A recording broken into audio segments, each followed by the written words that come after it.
point. Let's talk Matt Gaetz. So this week, all of a sudden, I think we all probably remember where we were at, where it said, well, McCarthy is fired. You're like, wait, what? Is this a mistake? Like, this is not possible, right? How did this, take place? And then Matt Gaetz is going out to calling him out. You didn't keep your promise. You didn't do this. You didn't do that. And yesterday I asked him a question at your event that you had in Miami. I said, when you were doing that, when you were pushing him, did you actually think it was going to be a historic moment where this guy was going to get fired? Or did you just think you're going to scare him to have like a, publicity, TV, media reaction, kind of sharing your thoughts? And he gave his answer. But from your perspective, what are your thoughts about what happened? Is it a good thing? Is it a bad thing? Unpack it for us, Well, Jimmy. this is Matt Gaetz is doing the exact thing that I championed 2 years ago when the Democrats had a slim majority, and I wanted the progressives, meaning the squad, AOC, and those people, to do what Matt Gaetz is doing to the speaker. They ran on doing that to Nancy Pelosi, and I said, you can't give your vote to her for speaker unless you get some concessions from her, and they refused to do that. And half the people on the quote-unquote left turned on me and said that I was doing something that was crazy. This came right from the DSA handbook. This came right from AOC's own campaign. She was like, we got to have a vote on Medicare for all. So that was my ask. My ask was, you don't vote for Nancy Pelosi unless they give you a vote for Medicare for all on the floor, which is what Democrats have been saying they wanted for 2 decades, if not longer, since Nancy Pelosi actually in 1994 said she wanted that. So I'm like, this is something everybody agrees on the left. So they wouldn't do it. Matt Gaetz is not only doing that, he's not only challenging, but he's actually asking for reforms that progressives should be cheering for. He wants to have single item bills voted on. You don't want to put school lunches in with a border and Ukraine funding into the same bill. And that's garbage. And he wants that. And he's willing to get rid of McCarthy for that. I got to tell you, it was really inspiring to listen to his speeches. And I realized that, that's why they've made him into be such a monster. And now they're literally calling him a terrorist for doing that. And they're trying to make it look like somehow he's a maniac and the Republicans are out of control and chaos. That's exactly what someone's supposed to do. And Matt Gaetz, I don't think he takes PAC funding, and he raises most of his money through $200 or less donations, and that's why he's able to do this. And it's like, I don't agree with probably most of his politics, but I agree with him doing this, him getting those reforms in the House. That's what lefties should be screaming for, and it's really great what he's doing. He's made a fan out of me anyway, and I love his anti-war stance. Now, the only thing, I hope he doesn't pivot and be pro-war on China, but doing this to stop the funding for Ukraine is a definite winner for him, and the American people are coming around to his point of view. So I think it's great. As a progressive and a lefty, I wish that the Democrats, the progressives, had half the nuts that he does, because he's really, it was sweet. I was just pumping my fist and cheering this guy on. And Matt Gaetz tweeted out that he's willing to give some concessions on the motion to vacate to raise the threshold, making it harder in the future if they enact Ro Khanna's reforms. So he's shouting at a Democrat. Ro Khanna says you can't trade stocks in Congress, 12-year term limit, and no lobbyist and PAC money donations. And I'm loving it. I'm loving it. It's when we're driving in the car. Luke is, I'm in the passenger seat. Luke's sitting in the back, and he goes, Kevin McCarthy's been removed. And I was like, no. Wait, hold on. I pull up Twitter, and I'm like, no, I think they're saying they may have the votes for now, but it can still reverse. And he's like, no, he's removed. And then I see the video, and I press play, and it's like, the yeas have it, the motion to vacate. And I was like, I lost it. I'm like dead silent. And then this is history. The first speaker to be removed. And the issue is, if the Republicans made this big hubbub about 2022 and winning a majority, and once we do, we'll control the budget, we'll do these things, but Kevin McCarthy is unwilling to actually work with the people who got him that majority, and in fact is just trying to work backroom deals, particularly to get funding for Ukraine, then what's the point of voting for these individuals if in the end, look, I'm sure Matt Gaetz and I will disagree on a lot of policy positions, like Jimmy was mentioning, but if the core of his fight is reforms in Congress, then I think he's going to have 80% of the country agreeing with him if they know what's actually going on. I'm going to ask this question, and I want you to the question I asked last night. I want to ask it tonight, and I want you to give me a rebuttal. Gallup poll comes out, right?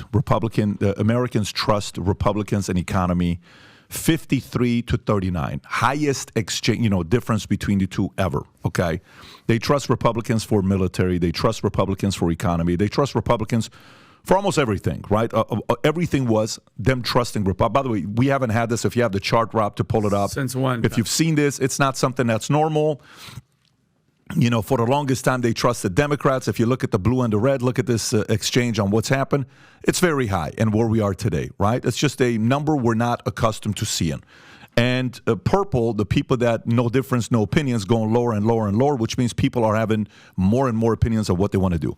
So yesterday, there's certain people that say, Jimmy or Tim, they'll say, well, look at the Republican Party. They're in shambles. They're not united. This is why Democrats will always win, because no matter what happens, a Bernie Sanders will set aside to protect and get behind Joe Biden, and he'll get up there and try to convince the Ilhan and AOC, we got to support him because we're going to get some things done. But no, we wanted you, Bernie. And Elizabeth Warren steps aside, and Amy steps aside, and the great Pete Buttigieg steps aside, and all these guys step aside, right?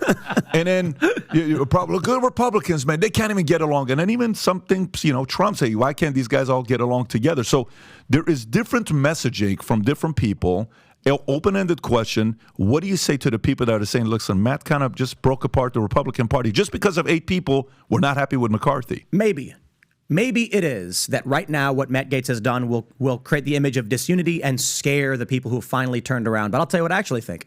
I think the reason you're seeing the Republican Party go up is because of Matt Gaetz. That's right. Because there have been, for the longest time, for my entire life, Congress has been a waste of time, and I didn't even vote. I voted for Obama. I regretted it because he blew up a bunch of kids. And then you get 2012 and 2016. I didn't vote for anybody. 2020, I turned around. I said, okay, maybe I want to start supporting some of these guys. Gallup's latest poll, 82% disapproval in Congress. And Thomas Massie, I think he's a good guy, but he stands up there and gives this impassioned speech about how if we vote to remove McCarthy, this institution will fail. I bust out laughing. I'm like, you think 82% disapproval is an institution we want to preserve? I'm wondering if the reason people are now actually saying I trust Republicans more is because they're hearing something that actually aligns more so with what they're looking for at the very least.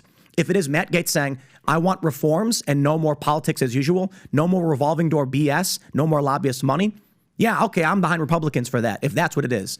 That being said, Kevin McCarthy actually creates problems, in my opinion, for someone who wants to support the Republican Party, because as soon as they get their majority, what does he do? He starts playing politics as usual once again. The only thing keeping me interested is Matt Gaetz. Yeah, no, I agree with that. This idea that somehow you're supposed to have party unity, and that AOC was bragging about it. That the Democrats are running like a well-oiled machine. Well, you're not supposed to. You were sent there to oppose the establishment inside the Democratic Party, and of course they're acting like that wasn't what they were sent to do there, but it is what they're sent to do, which is why her approval ratings are in the shitter too. So they're not. This is exactly what they're supposed to be doing, and the only people who are anti-war are people on the right in the Republican Party.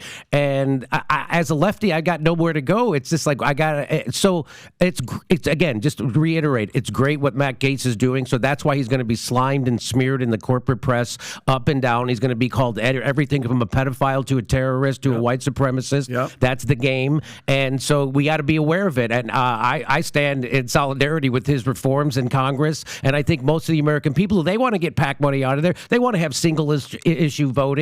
They want to have more power to the members and less power to the speaker, and they want to stop the funding of Ukraine. And so it doesn't matter if it's Nancy Pelosi or Kevin McCarthy. They're going to get that funding for Ukraine. They're going to get the bidding done of the donor class. And so that's what Matt Gaetz is standing up to. And I thought that the lefties would stand up to it, Bernie Sanders and the squad. Of course, they didn't. In fact, they all voted for the largest upward transfer of wealth in human history. They all voted for funding this Ukraine war instead of funding the United States. They rolled over completely to be in the establishment, and that's what the Democratic Party is, in lockstep with the corporate media, in lockstep with the donor class and the establishment. And I think people maybe are waking up to it, and that's why those numbers are happening like that. So I really can't say more about. I always thought this was going to happen from a lefty, and it's coming from Matt Gaetz. By the way, great. As a lefty yourself, what is it making you think about your next vote? Because you have a voice. Your show, people listen to what you have to say, and you're very passionate, and you break things down, and you're a true believer. You come across as a guy that's like, listen, I'm a regular guy that just got a lot of opinions, right, and here's what I'm going through.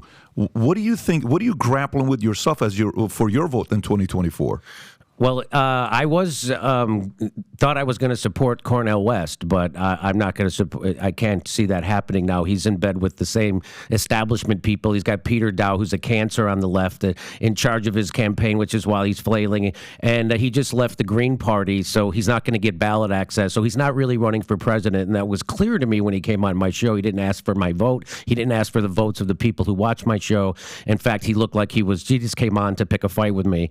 And he can't stop saying that Joe Biden is the lesser of two evil with Donald Trump. So if you say that, you're undermining your own campaign, which led me to believe he's not really running. So I am looking forward to Bobby Kennedy declaring his independent run, because a lot of the stuff he says is really important to me, like his stance on COVID, lockdowns, authoritarianism, and free speech. And, he says if you don't have free speech, you don't have democracy. So if you like this clip and you want to watch another one, click right here. And if you want to watch the entire podcast, click right here.